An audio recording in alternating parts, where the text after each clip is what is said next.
자, 오늘 본문은 바울이 빌레몬에게 보내는 편지입니다. 서신서 중에 가장 개인적인 편지죠. 그래서 약 2000여 년 전에 바울과 빌레몬과 또 누구죠? 오네시모 이야기가 여기에 담겨 있습니다. 그래서 이 각 사람이 그리스도 안에서 어떤 사람인지, 정세성이 어떤 사람인지, 또 어떤 관계인지를 아름답게 풀어가는 이야기입니다. 자, 이 편지의 발신인은 뭔가요? 누군가요? 발신인, 보내는 사람은 바울입니다. 바울은 1절에 보면 예수를 위하여, 그리스도 예수를 위하여 갇힌 자라고 합니다. 즉 1차 투옥, 로마 감옥에 1차 투옥될 때죠. 그때는 가택연금입니다. 가택연금은 방문자는 다 받을 수 있죠. 자기가 바깥으로 나가지 못하지만.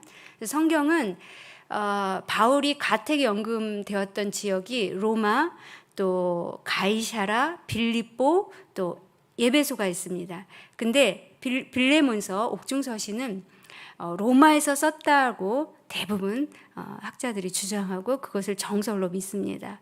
자, 로마에서 바울이 누구에게, 수신인은 누구죠?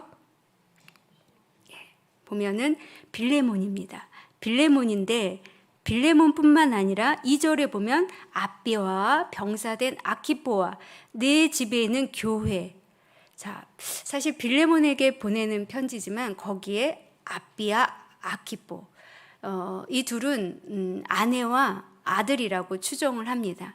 그러면서 그 빌레몬 집에 있는 교회라고 합니다. 이 말은 빌레몬 집이 그 당시 가정교회였습니다. 그 교회 이름이 골로새 교회입니다. 그래서 빌레몬서와 골로새는 함께 연결된 서신입니다.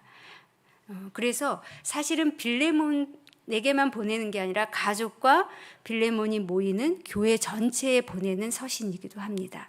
자, 그러면 이 서신의 내용은 무엇일까요? 간단하게 얘기하면 오네시모, 그렇죠? 오네시모를 네가 좀 받아줘라 라는 부탁의 내용이 본문입니다. 그러면서 마지막에 자기와 함께 갇힌 에바브라 그리고 여러 명의 이름을 대면서 마지막 인사를 나누고 끝이 나죠. 자, 빌레몬서는 서신서입니다. 편지입니다. 편지는 바울의 서신서는 특별한 목적을 갖고 쓴 서신서입니다. 각 서신서마다 그 교회, 그 개인의 그 사정의 요청이나 상황의 문제를 해결하기 위해서 쓴 서신서들이 대부분입니다. 자, 빌레몬서는 누구와의 문제를 지금 해결하고자 하는 건가요? 바로 오네시모와 빌레몬의 문제를 바울이 아주 부드럽게, 아주 친절하게, 간절하게 풀어가는 이야기입니다. 자, 그러면 본문 속으로 우리 좀 더 들어가 보기로 하겠습니다. 자, 1절에서 7절까지는 인사와 감사가 포함되어 있습니다. 우리도 편지 쓸 때 먼저 인사하죠. 안녕하세요. 잘 있었니? 이렇게 인사를 하죠. 바울도 빌레몬에게 인사를 하며 누구누구에게 내가 편지 쓴다. 은혜와 평강이 너에게 있을지어다. 이것은 고대 서신의 문학적인 고정된 형식입니다. 자, 그런 다음에 4절부터 7절까지는 빌레몬에 대한 감사를 말하고 있습니다. 빌레몬이 어떻게 교회를 사랑하고 믿음으로 섬기는지 쓰면서 내가 그것으로 인해서 정말 위로와 기쁨을 느낀다. 정말 좋다. 빌레몬 네가 있어서 정말 힘이 되고 위로가 되고 기쁨이 된다. 그러면서 형제여 하고 부릅니다. 자, 이제 정말 이 편지의 본론, 바울이 정말 하고 싶은 이야기를 하죠. 8절부터 22절까지입니다. 자, 하고 싶은 이야기를 하기 전에 먼저 오네시모는 자기가 어떤 사람인지 먼저 언급을 하죠. 자, 오네시모를 바울은 어떻게 표현하냐면요. 10절에 보면 갇힌 자 중에 낳은 아들이라고 합니다. 자, 갇힌 자 중에서 낳은 아들, 이것은 뭘까요? 즉 바울이 로마 감옥에서 갇혔을 때 오네시모를 만나게 된 거죠. 오네시모가 같이 감옥에 갇혀서 만났는지 아니면 가택연금 상태에서 오네시모가 많은 사람들이 바울의 복음을 들으러 가기 때문에 들으러 갔는지 그것은 우리가 정확히 알지는 못합니다. 어쨌든 오네시모는 바울의 설교를 들은 거죠. 들어서 이 사람이 완전히 회심을 한 겁니다. 회심을 해서 바울의 복음을 위해서 바울이 믿는 그 예수님을 정말 전심으로 믿었을 뿐만 아니라 이제는 바울과 함께 복음을 위해 일하는 사람이 되겠다고 결심을 하게 되죠. 그래서 갇힌 중에서 낳은 아들이라는 표현을 씁니다. 그리고 또 어떻게 표현하냐면요. 12절에 그는 내 신복이라. 자, 신복의 뜻이 여기 성경에도 주석이 달려있죠. 심장이란 뜻입니다. 자, 심장은 생명이죠. 그만큼 이 오네시모는 정말 바울에게 있어서 너무너무 소중한 그 심장, 자신의 심장과도 같은 아주 소중한 사람이라고 소개를 하고 있습니다. 자, 편지를 받는 이 빌레몬이 오네시모를 모르는 게 아니죠. 자, 오네시모는 사실 바울보다 오네시모를 더 먼저 안 사람입니다. 왜냐하면 빌레몬의 종이었기 때문이죠. 그런데 이 종이 빌레몬에게 뭔가 해를 끼치고 여기 성경에서 보면 불의를 행하였거나 빚을 손해를 졌든지 정확하진 않습니다. 하여튼 주인인 빌레몬에게 뭔가 해를 끼치고 도망간 노예였습니다. 그런데 바울은 그를 도망간 노예를 종으로 대하지 말라고 합니다. 그뿐만 아니라 더 나아가서 그를 형제로 너와 함께 일하는 동역자로 받아줘라 이렇게 부탁하는 겁니다. 예. 자, 근데 거기서만 멈추지 않고 거기까지만 얘기하면 아무래도 빌레몬이 오네시모를 받아주지 않을 것 같은 바울이 그렇게 생각을 했나 봅니다. 그러면서 어느 정도까지 얘기하냐면요. 18절에 보면 만일 그가 불의를 행하였거나 빚이 있다면 오네시모가 너한테 어떤 불의를 행하였거나 빚이 있다면 내가 다 갚아주겠다. 그렇게 얘기합니다. 내가 다 갚아줄 테니 제발 그를 받아줘라. 예, 그렇게 부탁합니다. 근데 거기서만 또 멈추지 않죠. 빌레몬이 충격을 받을 것을 생각하면서 자기가 빚을 다 갚아주겠다고 합니다. 바울이. 그러면서 딱 하나 건드리는 게 있죠. 19절에 보면 뭐라고 되어 있냐면요. 네가 이외에 네 자신이 내게 빚진 것은 내가 말하지 아니하노라. 바울은 이렇게 누구죠? 빌레몬이 자기에게 빚진 걸 얘기합니다. 그러면서 네가 나한테 빚진 건 내가 말 안 할게. 대신 오네시모를 좀 받아줘. 그 빚진 거 내가 다 갚아줄게. 자, 그 빚은 사실 금전적인 빚은 아닙니다. 바울을 통해서 사실 이 빌레몬도 복음을 들었고 복음으로 인해서 이 사람이 예수 그리스도의 제자가 된 사람이기 때문에 복음의 빚진 자란 뜻이죠. 어찌 보면 바울은 빌레몬의 영적 스승이기도 아비와 같은 그런 존재였죠. 그런데 그래서 거절하지 않도록 그래서 너 빚진 거 나 말하지 않을게. 제발 오네시모를 받아줘라고 강구하는 겁니다. 자, 근데 거기서만 멈추나요? 아닙니다. 거기서 멈추지 않고 또 어느 정도까지 하면요. 자, 오네시모가 어떤 상황이 있냐면요. 오네시모를 어떻게 받아달라고 하냐면 21절에 보면 받아주는데 네가 순종할 것뿐만 아니라 내가 말한 것보다 더 행할 줄을 내가 믿는다. 네가 오네시모를 내가 얘기한 것보다 더 깊이 더하게 그를 더 깊이 받아줄 것을 나는 믿는다. 이렇게 얘기하는 겁니다. 자, 여러분이 이 편지를 지금 빌레몬이라고 생각하시고 딱 받았습니다. 어떻게 하시겠습니까?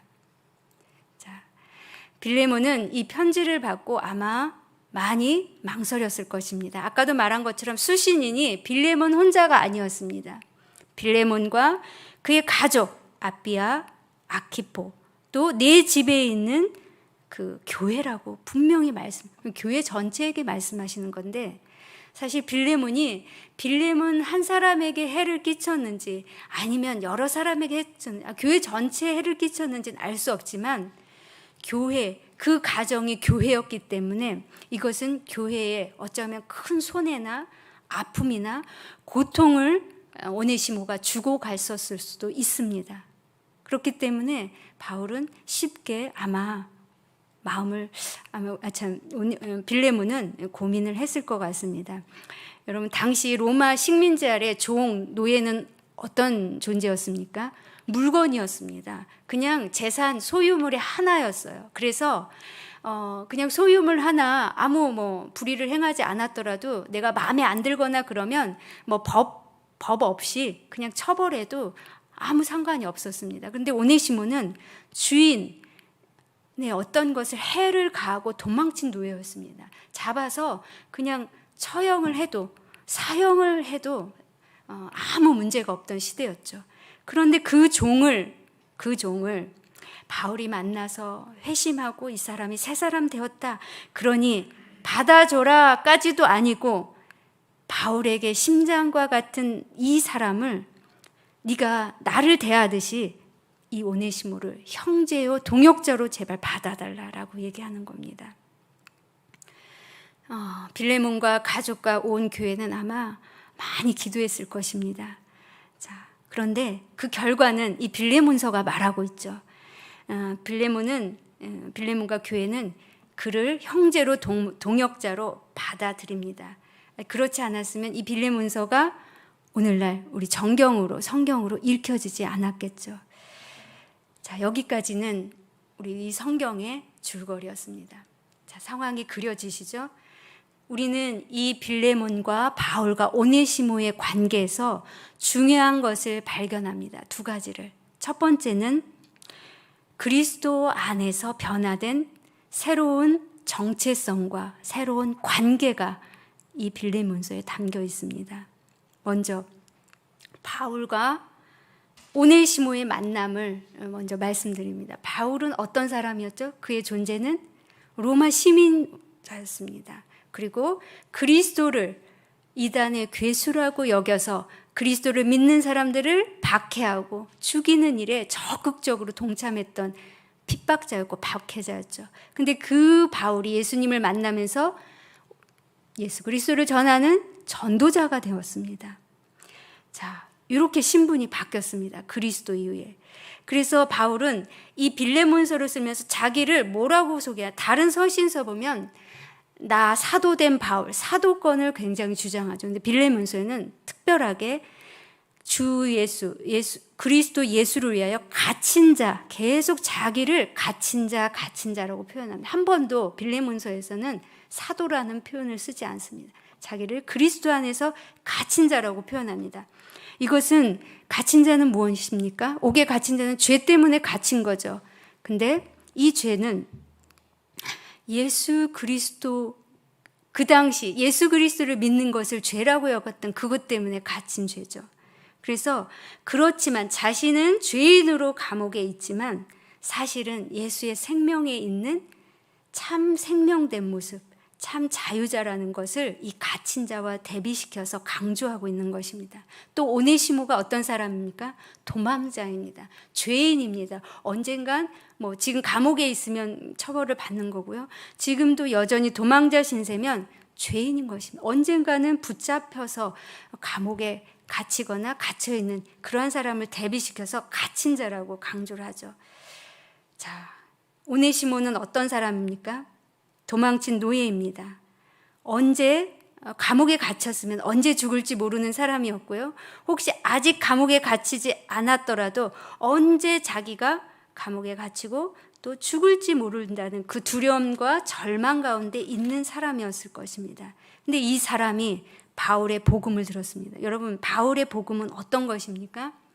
사도행전이나 서신서들을 보면 바울의 복음에 공통점이 있습니다. 바울은 이방 선교, 특별히 유대인도 선교했지만요, 이방 선교를 통해서 이방인도 믿음으로 하나님의 아들이 된다라는 것을 계속 설교했죠. 그러면서 자신이 어떻게 하나님을 만났고 그 전에 하나님을 어떻게 핍박했고, 그리고 예수 그리스도를 만난 뒤에 자신이 어떻게 복음의 증거자가 됐는지 자신의 간증과 함께 설교를 했습니다.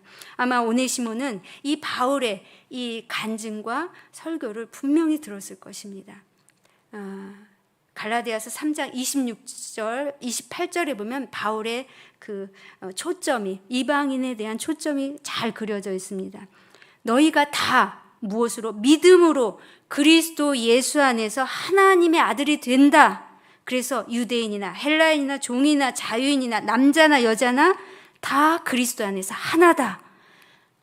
그렇게 바울은 이방인을 향한 그리스도 안에서의 하나님의 아들, 차별이 없는 종이나 여자나 남자나 유대인이나 헬라인이나 차별이 없는 그리스도 안에 한 아들임을 계속 복음을 제시했을 것입니다. 자, 이럴 때 이 도망자, 노예, 이 오네시모는 얼마나 감격했을까요? 아마 온 마음으로 이 복음을 받아들였고 이 복음을 위해서 살아야 되겠다고 결심해서 바울을 계속 따라다녔을 것입니다. 그래서 이 바울은 또 이 노예 한 사람 오네시모를 계속 사랑으로 돌보면서 복음으로 계속 훈련시켰을 것입니다. 그래서 바울과 오네시모의 관계는 어떤 관계가 되죠? 예수 그리스도의 감격을 함께 나누는 아비와 아들의 관계, 또 생명의 복음을 나누는 또 동역자로서, 또 서로 심장과 같이 없어서는 안 되는 귀한 관계가 성립됩니다. 자, 그러면 이제는 누구와 누구의 관계를 보면 좋을까요? 바울과 빌레몬의 만남입니다. 자, 빌레몬은 어떤 사람이냐면요, 당시의 사회 구조는 노예 제도가 있었습니다. 그 노예 제도 아래 노예를 두었고 꽤 큰 집을 가진 부유한 사람이었습니다. 그냥 부자, 그 시대에 그냥 평범한 노예를 거느리고 평범한 부자였죠. 그런 그가 바울이 골로새에서 예배소서는 별 195km 정도, 약 그 정도 떨어진 동서쪽으로 갈린 그렇게 멀지 않은 교회입니다. 그 예배소에서 바울이 복음을 전할 때 회심을 한 겁니다. 그리고 나서 우리 집, 이 큰 집 교회해야 되겠다. 그래서 생긴 교회가 바로 골로새 교회입니다. 그래서 빌레몬 집에서 골로새 교회가 탄생했고 거기에서 성도들을 대접하며 계속 선을 행하는 정말 존경받는 사람이었죠. 이때까지도 빌레몬은 이전에는 그냥 부자였습니다. 근데 바울의 복음을 듣고 어떻게 됐죠? 복음을 위한 교회를 섬기는 부자가 되었습니다. 그냥 부자에서 교회를 섬기는 부자가 된 거죠. 그런데 여기까지, 이 선에서 바울이 이제 빌레몬에게 오네시모를 받아들이라고 하는 거죠. 그래서 바울과 빌레몬은 서로 영적 아비, 똑같이 동역자이고 형제인 관계입니다. 그런데 이 시점에서 오네시모를 자신과 같이 형제요, 동역자로 받아들이게 한 거죠. 그래서 사실 빌레몬과 오네시모도 결국은 어떤 관계가 됩니까? 주인과 종의 관계에서 어떤 관계가 되죠? 형제요, 동역자가 됩니다. 자, 조금 복잡했죠? 자, 바울, 빌레몬, 오네시모, 결국은 다 어떤 관계가 되었습니까? 그리스도 안에서 한 형제, 동역자, 서로 영적 스승과 제자, 이런 사이가 된 거죠. 결국은 어떤 하나님 안에서 새로운 신분, 그리고 새로운 관계가 형성된 겁니다.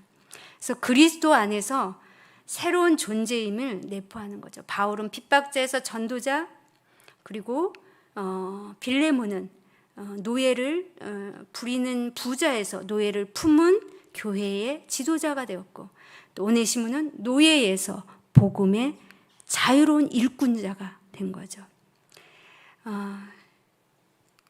사실 이 관계를 보면서 우리는 이 관계에서 그치는 것이 아닙니다. 이 관계가 바로 교회를 말하고 있는 것입니다. 그래서 바울과 빌레몬, 오네시모 관계에서 우리는 교회라는 교회의 모습을 발견합니다. 그것도 함께 관계를 맺고 풀어가면서 성숙하는 지탱해가는 교회의 모습을 보게 되는 거죠. 빌레몬서에는 직접적으로 바울이 돌본 교회, 에베소서 교회, 골로새서 교회에 대해서 설명은 하고 있지 않습니다. 그러나 이 빌레몬서 앞뒤에 나오는 서신서가 바로 에베소서와 골로새서입니다. 이 관계를 통해서 사실은 에베소서와 골로새서 교회가 아주 탄탄하게 복음으로 세워지는 역사가 일어난 거지요. 바울은 어떻게 교회를 그 뒤에 세워갔냐면요. 1차 로마 감옥 때, 이때 빌레몬서를 쓸 때 감옥에 있었죠. 이때 많은 사람들에게 복음을 전했을 뿐만 아니라 특별히 옥중서신 골로새서, 에베소서, 빌레몬서를 쓰면서 교회들을 탄탄히 세우고 그 중에 그 귀한 일꾼 중에 그 일꾼들이 바로 이 빌레몬과 오네시모였습니다. 그리고 투옥돼서 마지막 로마에서 순교할 때까지 그렇게 섬겼죠. 자, 빌레몬은 어떻습니까? 빌레몬은 자신의 가정집 골로새 교회를 끝까지 섬기다가 바울이 네로 황제에서 의해서 순교당할 때 그때 같이 순교를 당합니다. 전승에 의하면. 자, 오네시모는 어땠을까요? 오네시모는 노예였지만 이후 에베소 교회의 감독이 됩니다. 감독이 돼서 끝까지 에베소 교회를 지키다가 로마 도미티아누스라는 황제에 의해서 순교를 당하게 됩니다. 모두 초대기의 기초와 반석을 든든히 지키며 세워갔던 교회의 일꾼들이 되었고 교회를 세워갔던 사람들이었죠.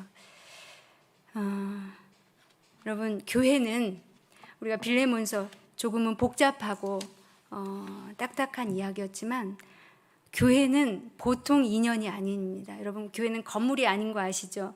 교회는 보통 인연이 아닌 것입니다. 우연하게 만난 사이가 아닙니다.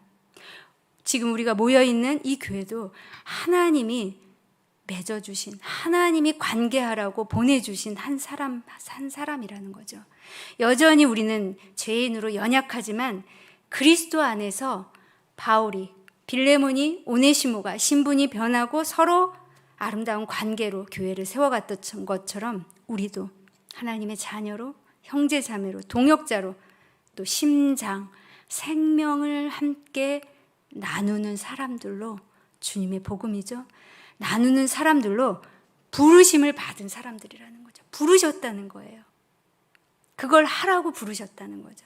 그래서 십자가 아래 새로운 신분, 새로운 정체성, 관계, 이것은 바로 우리를 교회로, 성숙하는 교회로 부르신다는 것, 다시 한번 기억했으면 좋겠습니다. 그러면 루터는 빌레몬서 서문에서 이렇게 말씀합니다. 예수 그리스도 은혜 아래 우리는 모두 그분의 오네시모다, 이렇게 말합니다. 저는 이 말씀 보면서 사실은 우리는 모두 교회 안에서 누군가는 바울이고 누군가는 빌레몬이고 누군가는 오네시모입니다. 그래서 서로 권면하고 부탁하고 또 찾아간 사람을 받아들이고, 이것이 교회 내에서 계속 일어나는 것이 바로 우리의 교회의 모습이기도 하고 그렇게 우리를 또 부르셨다는 것을 바라보게 됩니다. 교회는 관계입니다. 관계 없는 교회는 존재하지 않습니다.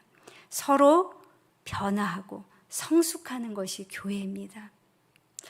여러분과 저에게 도전합니다. 관계 속으로 들어가십시오. 관계 속으로 들어가는 걸 주저하지 마십시오. 함께하는 모임을 주저하지 마십시오.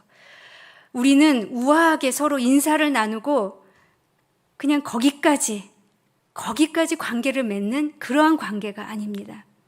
깊이 들어가십시오. 그래서 때로는 부딪히고 상하고 아프더라도 그리스도 안에서 서로 연결되고 관계하고 찾아가고 받아들이고, 이러한 모든 관계 속에서 교회는 계속 성장하고 지켜지고 이어가는 것임을 우리 기억했으면 좋겠습니다. 바울처럼 한 사람을 간곡하게 부탁할 수도 있고, 오네시모처럼 어려운 관계라도, 불편한 관계라도 그 관계 속으로 찾아가는 용기가 필요하고요. 빌레몬처럼 나에게 손해를 끼친 사람이라도 찾아온 그를 정말 안으로 품을 수 있는 그러한 관계, 그것이 교회입니다. 나는 이런 사람인데요. 나를 누가 받아줄까? 내 연약함을 드러내면 나를 무시하지 않을까요? 나를 받아주지 않을 것 같고 좀 창피할 것 같아요. 또 저 사람은 이해할 수 없어요. 그냥 피하고 싶어요. 그냥 편하게 있고 싶어요. 우리 자신과 상대방이 조금 못나면 어떻습니까? 좀 부족하면 어떻습니까? 우리는 서로 그렇게 끼어고 아프더라도 그것이 아프기만 한 것이 아니죠. 기쁘고 즐거운 것이 그 서로 세워가는 관계하라고 한 사람 한 사람 우리에게 주어주신 것을 다시 한번 기억하면 좋겠습니다. 바울과 그래서 빌레몬과 오네시모를 통해서 교회를 아름답게 세워가시고 경험했던 그 교회, 우리도 경험할 수 있습니다. 함께하면, 함께 관계 속으로 들어가면, 하나님께 구하면 우리도 그 교회를 경험할 수 있습니다. 경험하기를 소망합니다.